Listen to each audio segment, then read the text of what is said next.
এদিকে ফের একবার ত্রাণে দুর্নীতির অভিযোগ উঠল এক শাসক নেতার বিরুদ্ধে। আটক করা হয়েছে কালনার প্রাক্তন তৃণমূল বিধায়ককে। পালানোর চেষ্টা করলে তাকে আটক করা হয়। মধ্যরাতে দেবপ্রসাদ বাগের বাড়িতে পৌঁছন পুলিশ আধিকারিক এবং কেন্দ্রীয় বাহিনীর জওয়ানরা।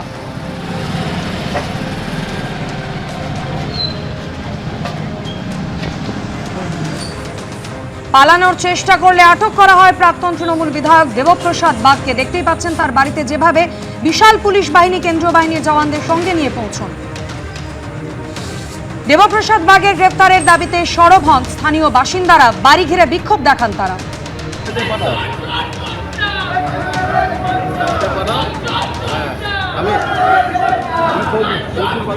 গতকাল রাতে ঠিক কি ঘটেছিল, কি অভিযোগ প্রাক্তন তৃণমূল বিধায়কের বিরুদ্ধে, আর এই মুহূর্তে সেখানে কি পরিস্থিতি, সবিস্তারে জানাবেন প্রতিনিধি রানা দাস। সরাসরি আমাদের সঙ্গে রয়েছেন, চলে যাব রানার কাছে। রানা,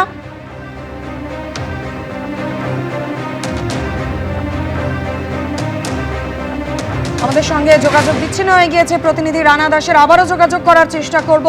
দেবপ্রসাদ বাগ প্রাক্তন তৃণমূল বিধায়ক, তার প্রাসাদোপম বাড়ির ছবি দেখতে পাচ্ছেন। একাধিক দুর্নীতির অভিযোগ উঠেছে এই প্রাক্তন তৃণমূল বিধায়কের বিরুদ্ধে। গতকাল রাতেই তাকে আটক করার চেষ্টা করেন পুলিশ আধিকারিকরা। তার বাড়িতে পুলিশ আধিকারিকরা পৌঁছন বিশাল কেন্দ্রীয় বাহিনীর জওয়ানদের সঙ্গে নিয়ে, এবং তখনই স্থানীয় বাসিন্দারা বিক্ষোভ দেখাতে শুরু করেন।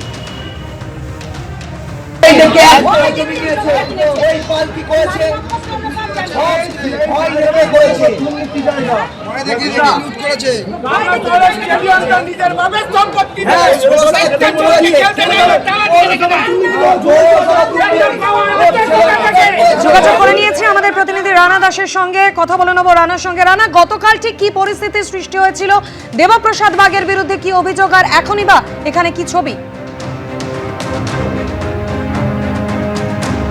দেখো, তোমাকে প্রথমেই বলে রাখি, দুদিন আগে কাল্লা 2 নম্বর ব্লকের ব্লক সভাপতি তৃণমূলের তার পার্টি অফিস থেকে প্রচুর ত্রাণ সামগ্রী উদ্ধার হয়, এবং সেই তছরূপের মামলায় তাকে গ্রেপ্তার করা হয়, পুলিশি হেফাজতে নেওয়া হয়। এবং পুলিশি হেফাজতে তাকে নেয়ার পরে তাকে পুলিশ যখন জিজ্ঞাসাবাদ, তখন জানতে পারে কানলার যে প্রাক্তন তৃণমূলের বিধায়ক দেবপ্রসাদ বাগ, তিনি এই সমস্ত ত্রাণ সামগ্রী তাকে দিয়েছিল। তার মধ্যে ত্রিপল রয়েছে, তার মধ্যে যে প্রতিবন্ধীদের যেসব সামগ্রী হয় সেগুলো ছিল। এবং এর পরেই কিন্তু দেখা যায় যে পুলিশ সেই ব্লক সভাপতিকে নিয়ে বিধায়কের বাড়ির সামনে চলে আসে, এবং তার বাড়িতে চারিদিকে ঘিরে রাখে, কিন্তু বাড়ির দরজা বন্ধ থাকায় কিন্তু তাকে খুঁজে পায়নি প্রথম দিকে। এবং তারপরে তাকে পাওয়া যায় যে তিনি হুগলির দিকে পালিয়ে যাচ্ছিলেন, এবং তারপরে তাকে ধরা হয়েছে, আটক করা হয়েছে, জিজ্ঞাসাবাদ করা হচ্ছে। এখনো পর্যন্ত আমরা দেখতে পাচ্ছি কেন্দ্রীয় বাহিনী রয়েছে। আমার ক্যামেরা পার্সন অতনুকে বলবো একবার আমার এই পিছনের দিকটা দেখাতে। এই যে পুকুরের চারিদিকে রেলিংয়ে একেবারে ভোর 4টে পর্যন্ত বিক্ষুব্ধ মানুষ সেখানে ভর্তি ছিল। জনগণ একেবারে ক্ষেপে ছিল, তাদের একটাই কথা, বিধায়ককে গ্রেপ্তার করতে হবে।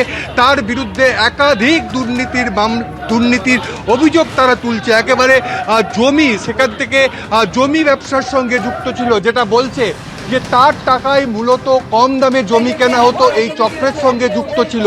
এবং তার যে প্রথম দিকে তিনি টিভি সারানোর কাজ করতেন, এবং তারপরেই ভাইস চেয়ারম্যান, সেখান থেকে চেয়ারম্যান, এবং তারপরে তৃণমূলে যোগ দিয়ে বিধায়ক।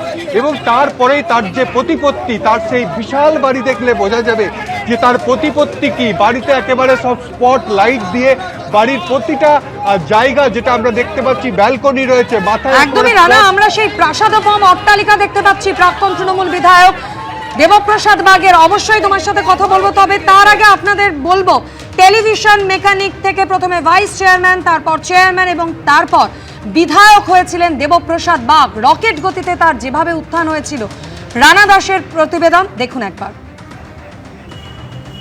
কানলার তৃণমূলের প্রাক্তন বিধায়ক দেবপ্রসাদ বাগ একসময় টিভি সারানোর মিস্ত্রি ছিল, এবং তারপরে কানলা পুরসভার ভাইস চেয়ারম্যান, এবং এরপরে তৃণমূলের হয়ে দাঁড়িয়ে বিধায়ক। এলাকাবাসীর বক্তব্য যে বিধায়ক হওয়ার পরেই তার প্রতিপত্তি বাড়তে শুরু করে।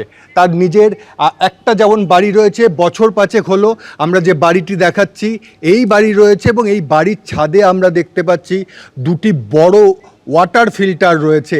প্রতিবেশীদের যেটা বক্তব্য যে এই ওয়াটার ফিল্টারের জল বাথরুমে যেত এবং অর্থাৎ এই ওয়াটার ফিল্টারের জল থেকেই কিন্তু বাথরুমের স্নান থেকে সমস্ত কিছু করা হতো। বাড়িতে রয়েছে একেবারে অত্যাধুনিকভাবে বাড়ির সমস্ত ডেকোরেশন করা রয়েছে এবং সেই ছাদ আমরা দেখতে পাচ্ছি।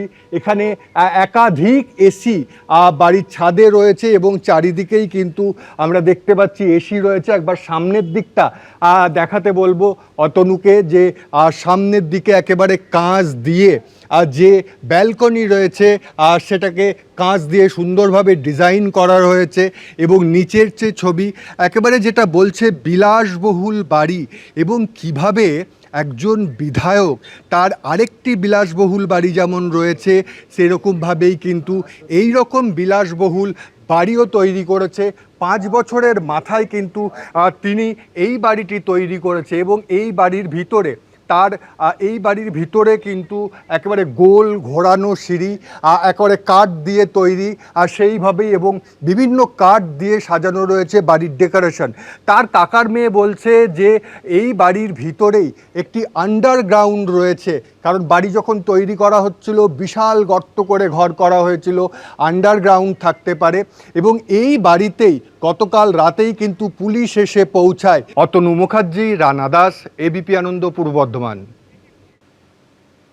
15ই মের পর 1 জুন পুর নিয়োগ দুর্নীতির মামলায় ফের ইডির জিজ্ঞাসাবাদের মুখোমুখি হলেন রথীন ঘোষ।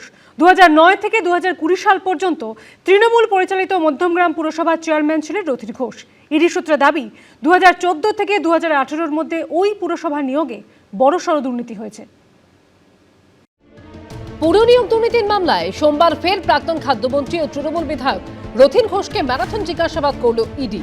সোমবার সকাল 11:30 নাগাদ ইডি দফতরে ঢোকেন রথীন ঘোষ। ডেকেছে, এসছি, কিছু ডকুমেন্ট চেয়েছিল সেগুলো নিয়ে এসছি। ওই ইনকাম ট্যাক্সের রিটার্ন এসবগুলো।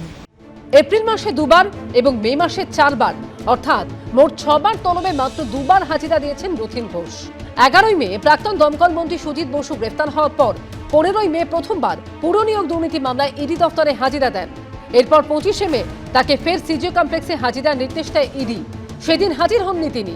গত 15ই মের পর সোমবার ফের তাকে ম্যারাথন জিজ্ঞাসাবাদ করল ইডি। কর্মফল তাড়া করছে, এখন কার ঘাড়ে চাপবে, কাকে ছেড়ে দেবে সেটা কর্মফলই জানে আর প্রশাসন জানে, বা ওই এজেন্সিরা জানে, আমরা জানি না। তবে আমরা বলবো যে ধরলে বা ছাড়লে যাই করুন না কেন তার যেন একটা সাজা হয়, বা যারা প্রকৃত দোষী তাদের যেন ছাড়া হয়। এই ধরা ছাড়ার ছেলে খেলা দেখতে দেখতে বাঙালি ক্লান্ত, আমাদের কোনো উৎসাহ নেই। 2023-এর 5ই অক্টোবর পুর নিয়োগ দুর্নীতির মামলায় তৎকালীন খাদ্যমন্ত্রী রথীন ঘোষের বাড়িতে তল্লাশি চালায় ইডি। চলে ম্যারাথন জিজ্ঞাসাবাদও। 2009 থেকে 2020 সাল পর্যন্ত তৃণমূল পরিচালিত মধ্যমগ্রাম পুরসভার চেয়ারম্যান ছিলেন রথীন ঘোষ।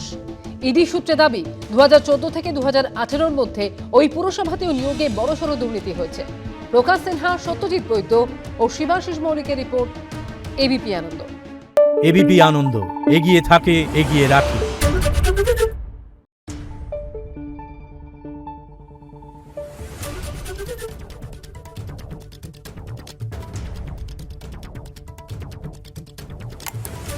Thank you.